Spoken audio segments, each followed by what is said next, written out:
નમસ્કાર દર્શક મિત્રો, હું આપની સાથે છું રાખી અંજારિયા. સ્વાગત કરું છું આપનું કચ્છ ઉદય ટીવી ન્યૂઝમાં. તો દર્શક મિત્રો, જોઈએ આજના સમાચારો વિસ્તારથી. ભુજ અને માધાપર રહેણાંક વિસ્તાર છે. અહીં વિવિધ સોસાયટીઓમાં હજારો લોકો વસવાટ કરે છે, પરંતુ ભારે વાહનો યમદૂત બની રહ્યા છે.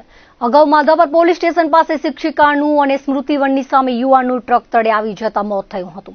જે તે સમયે પોલીસ સહિત તમામ તંત્રોની બેદરકારી હોવા છતાં કોઈ પગલાં ન લેવાય અને હવે માધાપરમાં વધુ એક અકસ્માત થયો છે. શનિવારે બપોરે 1 વાગ્યાના અરસામાં કેસરબાગ રોડથી ગોકુલધામ જતા માર્ગે ઇન્દ્રવિલાસ સર્કલ પાસે બનાવ બન્યો હતો. માધાપર નવાવાસમાં રહેતા 56 વર્ષીય નાનજીભાઈ વિશ્રામભાઈ પિંડોરિયા પોતાની બાઇક લઈને ઘરે જતા હતા. એ દરમિયાન સામેથી ટ્રક આવતા સાઈડમાં નીકળી શકે તેવી જગ્યા હોવા છતાં ટ્રક ચાલકે બાઇક પર પોતાની ગાડી ચડાવી દીધી હતી અને 50 ફૂટ સુધી બાઇકને ઢસડી હતી. રીતસર હત્યા કરાઈ હોય તેવા ફૂટેજ સામે આવ્યા હતા. બનાવને પગલે લોકો દોડી આવ્યા હતા અને આધેડને સારવાર માટે જીકેમાં લઈ જવાયા હતા, પરંતુ તેઓનું મોત થયું હતું. વક્રતા એ છે કે શનિવારે બપોરે આ બનાવ બન્યો હતો. રવિવારે બપોર બાદ તેના સીસીટીવી ફૂટેજ વાયરલ થયા બાદ હોબાળો મચી ગયો હતો. જે બાદ પોલીસે તપાસ કરી ચાલક કોટકનગરના ધનજીનાથ આહિરની ધરપકડ કરી હતી. તેની ધરપકડ બાદ ટ્રક ચાલક સામે મનુષ્યવધનો ગુનો દાખલ કરાયો હતો. નવાઈની વાત એ છે કે આરોપીની ધરપકડ કર્યા બાદ ગુનો દાખલ કરાયો હોવા છતાં ફરિયાદમાં તેના નામના બદલે ટ્રકના ચાલક બતાવવામાં આવ્યો હતો. જો સીસીટીવી ફૂટેજ સામે આવ્યા ન હોત તો આ મામલો સાવ દબાઈ ગયો હોત તેવું જણાવતા સ્થાનિકો કહે છે કે સ્મૃતિવન હાઈવે અને માધાપર હાઈવે પર દિવસ રાત ભારે વાહનો કાળ બનીને દોડે છે. હવે આંતરિક રસ્તા એવા માધાપર ગામમાં પણ ભારે વાહનો દોડતા થયા છે. લોકોને પોતાના ઘરથી બહાર નીકળવામાં પણ ભય સતાવી રહ્યો છે. वीडियो की गंभीरता को देखते हुए जिसमें मरण जनार जो हैं उनका नाम है, एज 56 वर्ष है उनकी, नानजी भाई विश्राम भाई पिंडोरिया. वो मोटरसाइकिल पर सवार थे और रुके हुए थे और ट्रक के साथ ये अकस्मात हुआ. तो तात्कालिक ये इन्फॉर्मेशन मिलने के साथ ही माधापुर पुलिस स्टेशन में अभी जो आरोपी है धनजीनाथ आहिर उसको हस्तगत किया गया है. और इस मामले की गंभीरता को देखते हुए आईपीसी की धारा जो 304 थी उसका जो नया वर्जन बीएनएस की धारा 105 जिसमें कड़ी धारा है, कम से कम 5 साल की सज़ा और से लेकर के 10 साल तक की सज़ा का प्रावधान है. उसके तहत culpable homicide not amounting to murder की धारा 105 बीएनएस की धारा के तहत ये मामला रजिस्टर करने की कार्रवाई चल रही है. और इस तरह की अगर कोई भी गतिविधि आप सबके ध्यान में आती है तो आप ज़रूर हमें अवगत कराएं और कड़ी से कड़ी कार्रवाई की जाएगी. માધાપર નળ સર્કલથી જથ્થાબંધ બજાર અને એપીએમસી જતા માર્ગ પર અસહ્ય ખાડા અને ખરાબ રસ્તાના કારણે લોકો તોબા પોકારી ઉઠ્યા હતા. હાલમાં વરસાણા ધર્મશાળા નેશનલ હાઈવેનું કામ ચાલી રહ્યું છે, જે અંતર્ગત આખરે આ વિસ્તારમાં માર્ગોની મરમ્મત શરૂ કરવામાં આવી છે, જેના કારણે એક બાજુનો રસ્તો બંધ કરવામાં આવતા ટ્રાફિક ડાયવર્ટ કરવામાં આવ્યો હતો. ભારે વાહનોના આવાગમન એક જ માર્ગ પરથી થવાના કારણે સવારથી ટ્રાફિક જામ થયો છે, જેમાં અનેક વાહન ચાલકો ફસાયા હતા. નલિયા ખાતે વીર અબડાજામ દાદાના સર્કલ પાસે સવારે મોટી સંખ્યામાં લોકો જોડાયા હતા. કેટલાક સમયથી અબડાસા તાલુકાના ઘોરાડ અભયારણ્યમાં આવતા ખેડૂતોને વીજ કનેક્શન આપવામાં આવતું નથી. કલેક્ટરને સમસ્યાના ઉકેલ માટે બહુજન આર્મીને લખન ધુવા તેમજ અબડાસા વિસ્તારના વિવિધ આગેવાનો સાથે મળીને આવેદનપત્ર આપવામાં આવ્યું હતું. કલેક્ટરને 15 દિવસનું અલ્ટિમેટમ આપવામાં આવ્યું હતું. સરકાર દ્વારા યોગ્ય નિર્ણય લેવામાં નહીં આવે તો મોટું આંદોલન કરવામાં આવશે.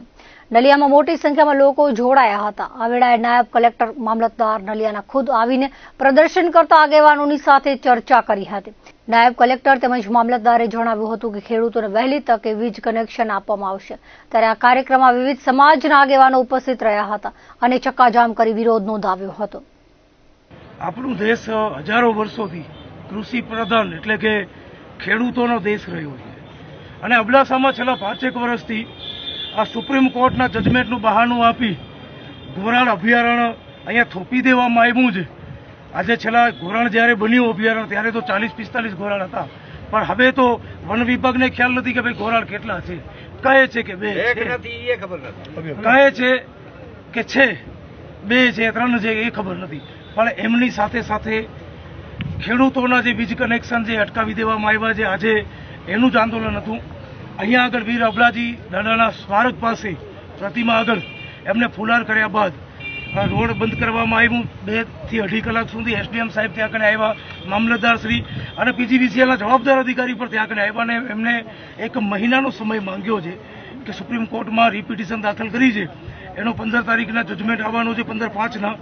તો એ રાહ જોઈએ છીએ અને મને વિશ્વાસ છે કચ્છના તંત્ર ઉપર, મને વિશ્વાસ છે અબડાસાના ધારાસભ્ય ઉપર કે જ્યારે એમને ટોન મારીએ ત્યારે કામ કરે. ચાવી દઈએ એટલે ત્યાં સુધી કામ નથી કરતા.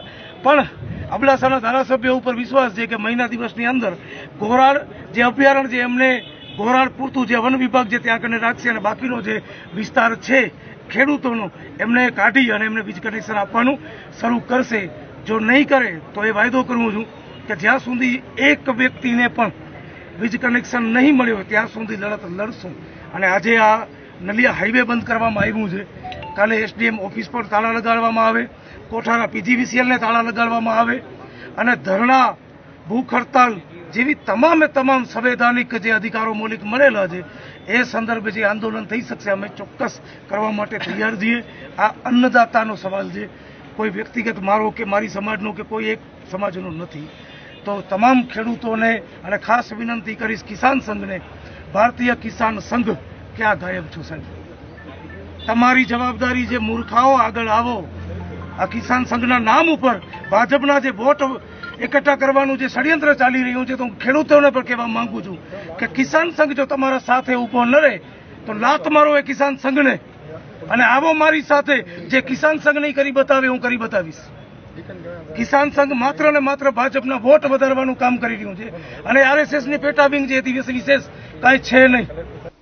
અબડાસા તાલુકા સંકલન ફરિયાદ સમિતિની બેઠક પ્રાંત અધિકારી કે જે વાઘેલાના અધ્યક્ષ સ્થાને મળી હતી, જેમાં ધારાસભ્ય પ્રદ્યુમનસિંહ જાડેજાની ઉપસ્થિતિમાં બેઠક યોજાઈ હતી. બેઠકમાં ખેડૂતોના વીજ કનેક્શનો પ્રાંત અધિકારી દ્વારા પ્રી મોન્સૂન કામગીરી 1 જૂન પહેલા પૂર્ણ કરવા વીજ તંત્રને સૂચના આપવામાં આવી હતી.